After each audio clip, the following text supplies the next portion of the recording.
तो दोस्तों यूं तो इंडियन क्रिकेट में एक से बढ़कर एक क्रिकेटर आए जिन्होंने अपना नाम पूरी दुनिया में रोशन कर दिखाया। नवाब पटौड़ी, विशम सिंह बेदी, कपिल देव, सुनील गावस्कर, सचिन तेंदुलकर, सौरव गांगुली, राहुल द्रविड़, सहवाग और महेंद्र सिंह धोनी। और सचिन को हम क्रिकेट का भगवान मानते हैं और सही भी है। सचिन ने जो रिकॉर्ड बनाए हैं क्रिकेट वर्ल्ड में, उन रिकॉर्ड्स को तोड़ना बहुत मुश्किल है, मतलब बहुत ज्यादा मुश्किल है। और कपिल देव की कप्तानी में 1983 का वर्ल्ड कप जीतकर इंडिया को एक अलग ही पहचान मिली और देखते देखते क्रिकेट इंडिया का एक पसंदीदा स्पोर्ट्स बन गया।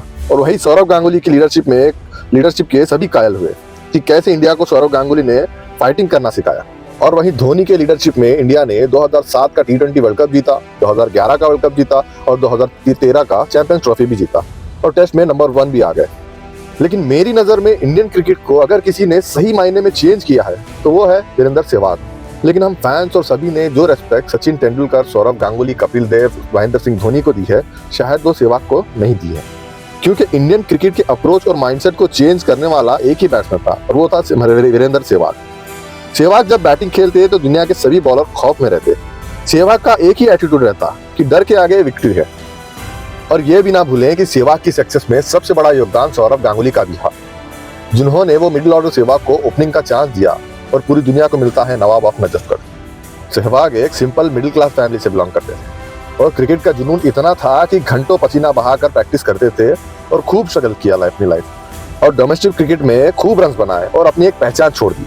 और इसी परफॉर्मेंस के चलते 1999 में सहवाग को पाकिस्तान के अगेंस्ट डेब्यू करने का मौका मिला। लेकिन स्टार्ट सहवाग का फ्लॉप रहा और पाकिस्तान के अगेंस्ट 1 रन बनाकर आउट हो गए। फिर उस मैच के बाद सहवाग टीम से ड्रॉप भी होते हैं और एक मैच के बाद ड्रॉप हो जाना किसी भी प्लेयर के लिए करियर एंड होने जैसा होता है। फिर 2 साल तक उन्हें टीम में वापसी नहीं मिलती। फिर 2001 में सौरव गांगुली इंडियन टीम के कप्तान बने। फिर उन्होंने सहवाग की बैटिंग देखी और डिसाइड किया कि इस लड़के को एक और चांस मिलना चाहिए। फिर 2001 में न्यूजीलैंड के अगेंस्ट सहवाग को ओपनिंग करने का मौका मिला और वहीं सहवाग की मेंटालिटी देखने सबको मिली। 2001 में वहां पर बैट्समैनों का ऐसा होता था कि 100 बॉल में अगर कोई 100 मार दे तो वो सबसे फास्ट इनिंग खेला है। तो सहवाग ने उस दौर में 69 बॉल्स में सेंचुरी जड़ दी थी।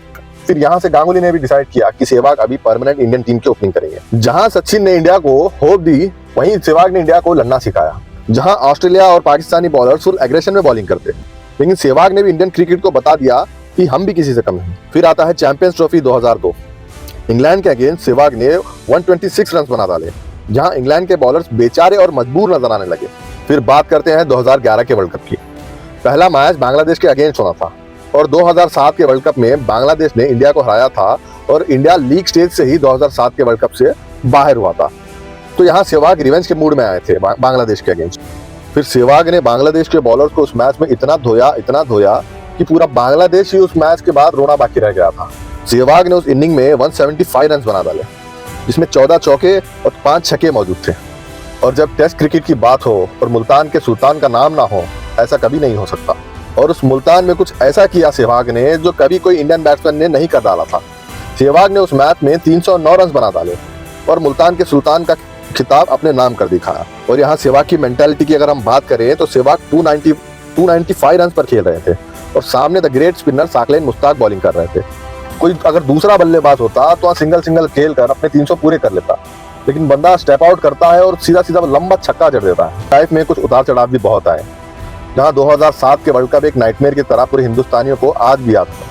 कैसे इंडियन टीम लीग स्टेज में ही वर्ल्ड कप से बाहर हो गई थी और सहवाग भी उस वक्त काफी स्ट्रगल कर रहे थे और उनकी सिलेक्शन पर भी सवाल उठने लगे थे। ये प्रेशर उनके गेम पर भी साफ साफ नजर आने लगा था। और जब 2011 का जब इंडिया वर्ल्ड कप जीती, जिसमें सहवाग ने ट्रेमेंडस परफॉर्मेंस किया था, लेकिन उसके बाद धोनी ने साफ साफ कहा कि अभी उनको यंगस्टर के साथ आगे जाना है। लेकिन धोनी का जो ये फैसला था काफी हद तक सही भी था कि यंगस्टर को चांस दिया जाए। लेकिन इस चक्कर में जो सहवाग जैसे कैलिबर प्लेयर को जो रेस्पेक्ट मिलनी थी वो शायद हम नहीं दे पाए।